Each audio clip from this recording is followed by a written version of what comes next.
Hello everyone, मैं मीनाक्षी शर्मा स्वागत करती हूँ आप लोगों का हमारे अपने YouTube channel Meenakshi Sharma education target पर।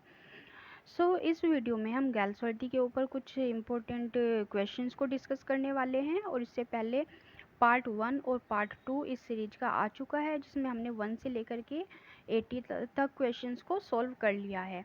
और आज की इस वीडियो में हम क्वेश्चन नंबर 81 से सॉल्व करेंगे। और इस सीरीज में हम गर्ल्स वर्दी के सभी इम्पोर्टेंट क्वेश्चंस को डिस्कस करने वाले हैं, चाहे वो रंजीत सिंह की बुक से हो या अरोड़ा की बुक से हो या फिर नेक्टर बुक से हो। मीन्स किसी भी बुक से हमें जो भी इम्पोर्टेंट क्वेश्चंस लगेंगे वो हम इस सीरीज में सॉल्व करेंगे। तो टाइम ना वेस्ट करते हुए स्टार्ट करते हैं आज की video. Question number 81, the play in which the theft of a prostitute's purse by a rich young man of good family is placed beside the theft of a silver cigarette case from the rich man's father's house by a poor devil with very different repercussions was। तो इस questions में पूछा गया है कि इस play में क्या होता है। द थेफ्ट होता है चोरी। चोरी किसकी? ऑफ अ प्रोस्टिट्यूट, जो एक प्रोस्टिट्यूट गर्ल है तो उसके पर्स में से एक चोरी होती है by a rich young man, कि एक रिच यंग मैन होता है उसके पर्स को चुरा के ले आता है। और ये यंग मैन एक एक गुड फैमिली से बिलोंग करता है।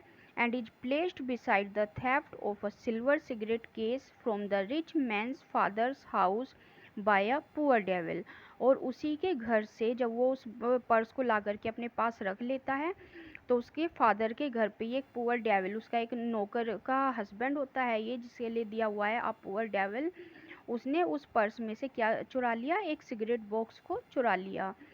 तो with very different repercussions was, तो यहाँ पे रिपरकशन का मीन्स होता है प्रतिक्रिया। तो यहाँ पे दिखाया गया है किस तरह से जस्टिस रिच मैन के लिए अलग होता है और किसी पुअर मैन के लिए वो अलग होता है। तो कौन से वर्क की ये थीम है? तो इसका करेक्ट आंसर हो जाएगा ए, द सिल्वर बॉक्स।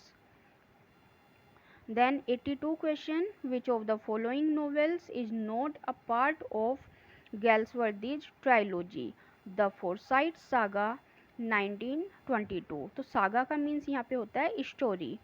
तो यहाँ पे फोरसाइट एक फैमिली है, उसकी स्टोरी यहाँ पे दिखाई गई है। तो इसमें ट्राइलोजी है, 3 ट्राइलोजी है इसमें। तो इसमें कौन सा पार्ट जो ट्राइलोजी से नहीं है ये यहाँ पे दिया हुआ है। तो फर्स्ट ट्राइलोजी है द फोरसाइट सागा और उसका part the man of property भी है, चैंसरी भी है और टू लेट भी है। तो इसका करेक्ट आंसर हो जाएगा डी, द स्किन गेम। ये फोरसाइट सागा का पार्ट नहीं है, तो D is the correct option here. Then 83 question, Galsworthy's own sequel to the Forsyte Saga is। तो द फोरसाइट सागा का सीक्वल बताना है जो गैल्सवर्दी ने लिखा था। तो फर्स्ट नंबर पे आया था the Forsyte saga and second number पे इन्होंने लिखा था अ modern comedy, so that is the correct answer. और थर्ड नंबर पे जो ट्रायलॉजी आई थी that was the end of chapter. तो यहाँ पे डी ऑप्शन करेक्ट हो जाएगा।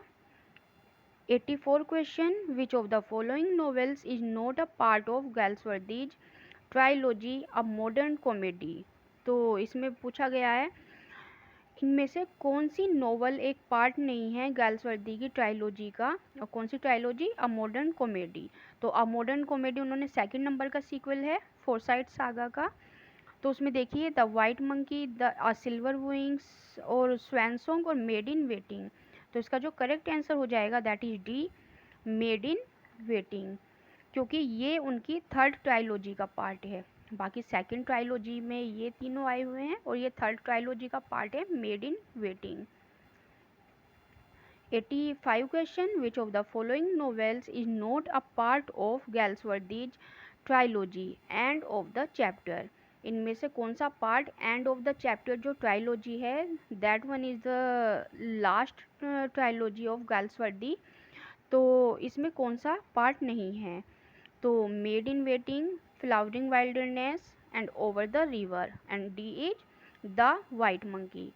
तो यहाँ पे जो हमारा करेक्ट आंसर हो जाएगा that is D, the white monkey. The white monkey is the part of second trilogy, a modern comedy. Then question number 86.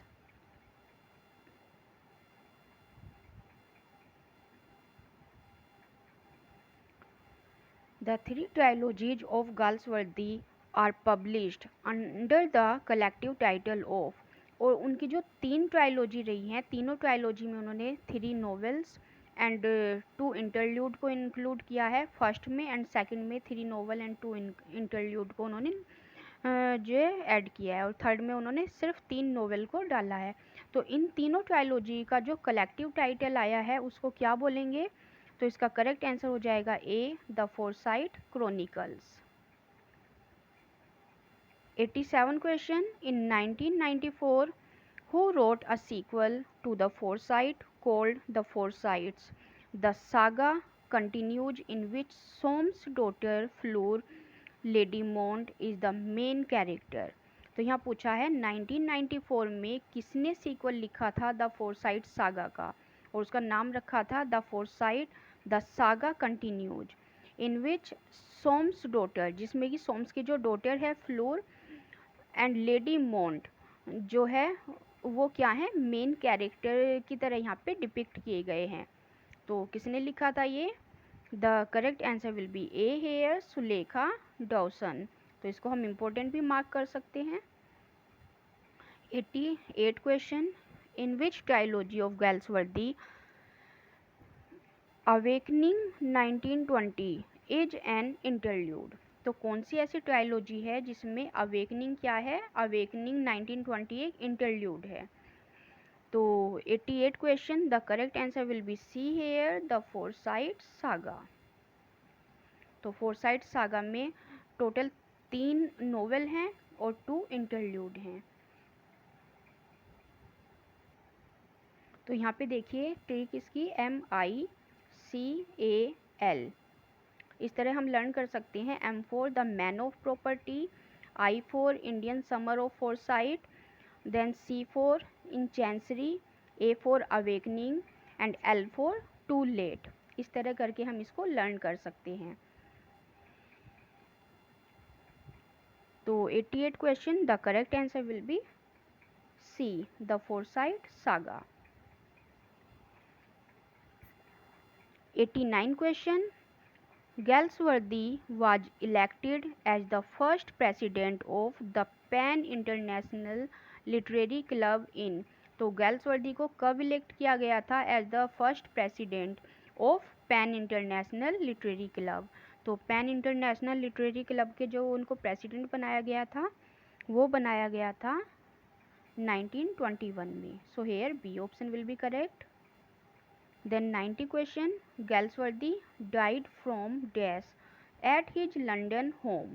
तो गाल्सवर्दी की बतानी है मृत्यु कैसे हुई थी.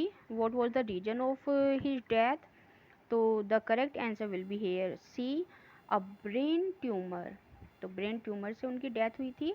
Then 91 question. Galsworthy was cremated at Woking with his ashes. Then being scattered over the dash from an aeroplane. तो Galsworthy की ये लास्ट विश थी कि उनका जो क्रीमेशन हो जाएगा उसके बाद जो उसकी एसिस है उसको ऊपर एरोप्लेन में लेके उड़ जाया जाए, उसको नीचे स्कैटर कर दिया जाए, बिखेर दिया जाए. तो कौन से साइड पर उन्होंने बिखेरने के लिए कहा था उसको? तो correct option will be D here, South Downs. तो South Downs is the correct answer here. Then question number 92.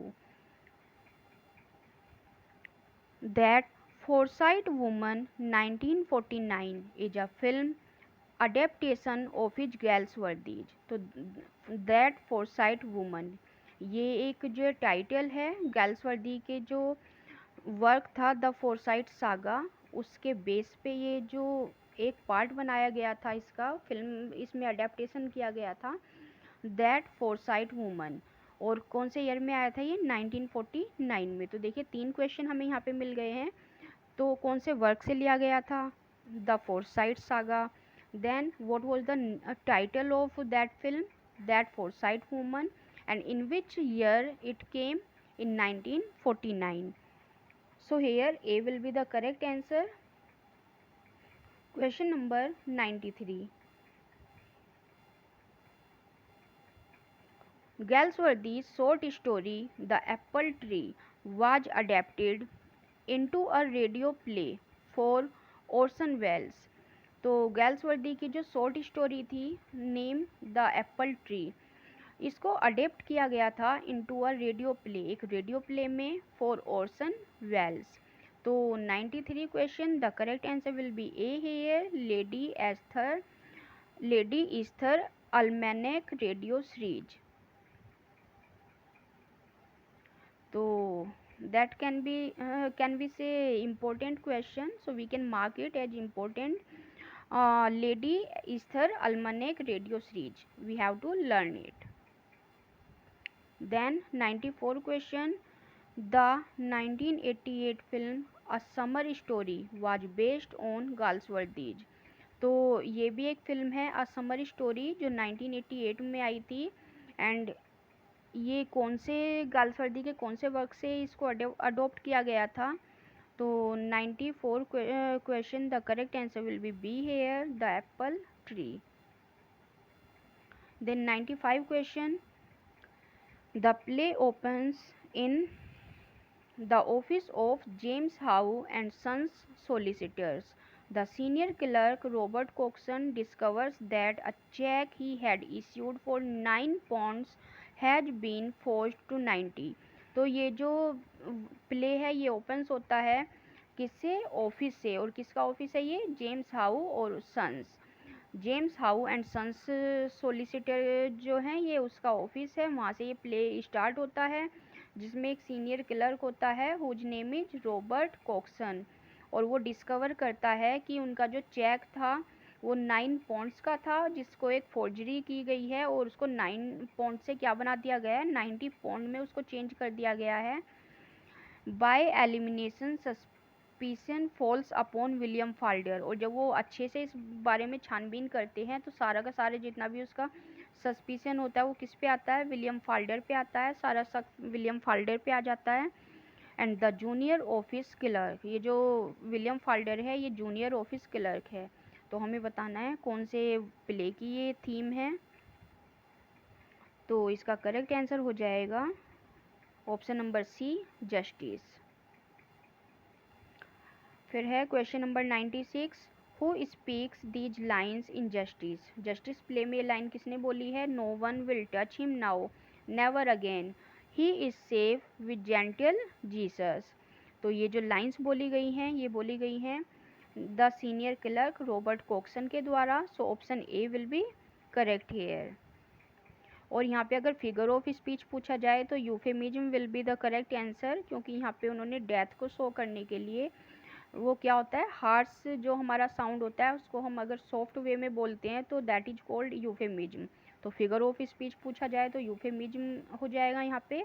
और अगर ये क्वेश्चन आता है कि ये किसने बोला था तो the correct answer will be the senior clerk Robert Cokeson. 97 question, which Indian author translated Galsworthy's 3-act play Justice in Hindi as Nyay in 1930. तो 1930 में किसने गाल्सवर्दी का जो प्ले था 3-act प्ले जस्टिस उसको हिंदी में जो ट्रांसलेट कर दिया था और उसका टाइटल था न्याय. तो ऑथर का नाम बताना है हमें यहाँ पे. तो the correct option will be A here, Premchand. Then question number 98, who said that his aim was to create such an illusion of actual life passing on the stage as to compel the spectator to pass through an experience of his own, to think and to talk,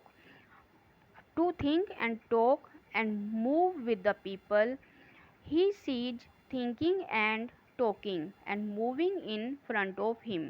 तो ये जो quotation बताई है ये हमें बतानी है who said that his aim was. तो ये बताने है कोटेशन किसने बोली है गैल्सवर्दी के लिए. नहीं, हु सेड दैट, ये जो एम ये जो कोटेशन बोली है ये किसकी है, ये यहाँ पे हमें बताना है। तो इसका करेक्ट आंसर हो जाएगा बी, गैल्सवर्दी। तो यहाँ पे बहुत इजी हो जाएगा क्योंकि गैल्सवर्दी की ही ये सीरीज हमने शुरू की है और गैल्सवर्दी के बारे में हम यहाँ स्टडी कर रहे हैं, तो हम इजीली यहाँ पे टिक कर सकते हैं। लेकिन एग्जाम में जब इस तरह के क्वेश्चन आते हैं तो हमें थोड़ा सा वहाँ प्रॉब्लम हो जाती है, तो हमें अच्छे से देखने की ज़रूरत है इन क्वेश्चंस को। Then question number 99,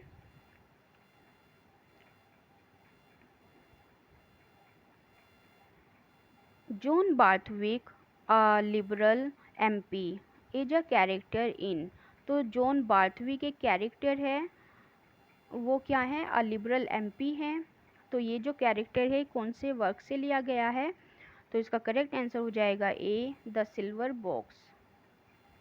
question number 100, in the play the silver box the box refers to. तो जो सिल्वर बॉक्स उनका प्ले है, इसमें जो बॉक्स के बारे में यहाँ बताया गया है, वो बॉक्स हमें बताना है कि किस चीज़ का है। तो इसका करेक्ट आंसर है option D, a cigarette box. Then 101, John Barthwick, Jack Barthwick and Jones are the characters in. तो ये जो कैरेक्टर्स हैं कौन से वर्क से लिए गए हैं, तो इसका करेक्ट ऑप्शन हो जाएगा A, the silver box. Question number 102, which of his play Galsworthy described as the only play of mine which I was able to say when I finished it, no manager will refuse this। तो गैल्सवर्दी ने अपने कौन से play के बारे में बोला था कि ये मेरा एक ऐसा प्ले है जिसके बारे में मैं कह सकता था क्या, कि वैन आई फिनिश्ड इट, जब मैंने इसको फिनिश किया था तो मैं पूरे कॉन्फिडेंस के साथ इस बात को बोल सकता था कि no manager will refuse this, कि इस प्ले को कोई भी मैनेजर रिफ्यूज़ नहीं करेगा पब्लिश करने से। तो इसका करेक्ट आंसर हो जाएगा C, loyalties. Then 103 question, which of the following plays of Galsworthy deal with the tragedies of the individuals brought by certain fundamental drawbacks in the legal system in England। तो इसमें England का जो legal system था उसमें उनका ऐसा कौन सा प्ले है जो उसके साथ डील करता है। तो देखिए, Galsworthy deal with the tragedies of the individual. तो गैल्सवर्दी डील करते हैं अपने इन प्लेज के माध्यम से with the tragedies of the individual brought by certain fundamental drawbacks. जो भी उस समय जो कानून में ड्रॉबैक्स थी, जो कमियां थी in the legal system in England, England के जो लीगल सिस्टम में जो कमियां थी उनको यहाँ पे डिपिक्ट करने की कोशिश की है किसने, हमारे जॉन गैल्सवर्दी जी ने। तो कौन सा प्ले है वो, justice, the first and the last and the silver box. तो 103 the correct answer will be D, all of these. इन सभी प्लेज के माध्यम से उन्होंने इस थीम को डिपिक्ट करने की कोशिश की है। 104, in which play Galsworthy find the tragic incompatibility between the essential principles of Christianity and the working principles of individuals, including clergymen। तो 104 the correct answer will be A here, a bit of love। तो option A will be correct here। 105, which of the following plays of Galsworthy is the story of a martyr who lays his life down for his pacific principles, being victimized by the illiterate hooligan mob। तो देखिए, ये कौन से play की theme है गैल्सवर्दी के, जिसमें क्या है, एक story of a martyr, martyr we can say शहीद, हु लेज हिज लाइफ, जो अपनी लाइफ को सेक्रीफाइस कर देता है अपने पैसिफिक प्रिंसिपल्स, अपने जो शांति प्रिय जो उनके सिद्धांत होते हैं उनके लिए, being victimise by the illiterate hooligan mob. और जो हुलीगन मॉब है वहाँ पे, जो वहाँ जनता है, जो भीड़ है, उनका शिकार हो जाता है। तो कौन से प्ले की थीम है ये, तो the correct answer will be A here, the mob. Question number 106, which of the following plays of Galsworthy deal with professional morality. तो गैल्सवर्दी का कौन सा ऐसा प्ले है जो डील करता है प्रोफेशनल मोरालिटी के साथ? तो इसका करेक्ट आंसर हो जाएगा both A and B, means old English and the Forsyte, both are correct here. Then 107,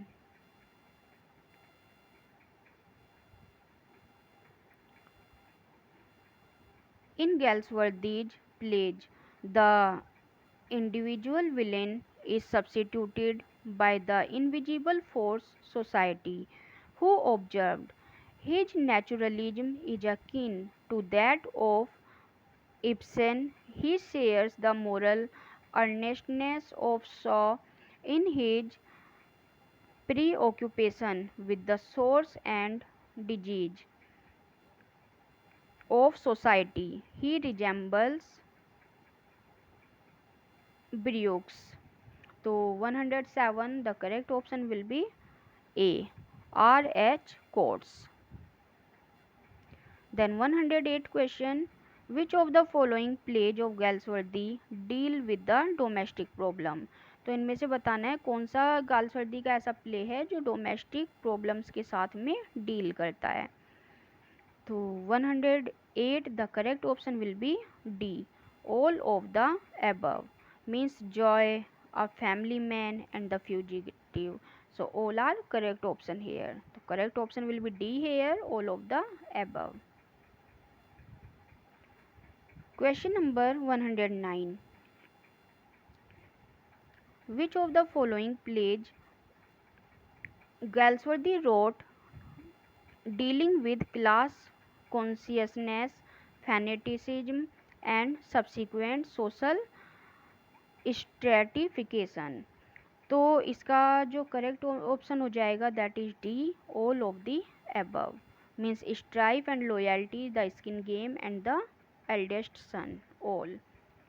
तो आज की इस वीडियो में सिर्फ इतना ही। अगर ये वीडियो आपको पसंद आया है तो वीडियो को लाइक कर दीजिए, ज़्यादा से ज़्यादा अपने फ्रेंड्स के साथ इस वीडियो को शेयर कीजिए, और नेक्स्ट पार्ट इसका जल्दी ही आने वाला है। गैल्सवर्दी का कोई एक अच्छा सा प्ले लेकर के हम फिर एक वीडियो बनाएंगे। तो मिलते हैं नेक्स्ट वीडियो में। Thanks for watching.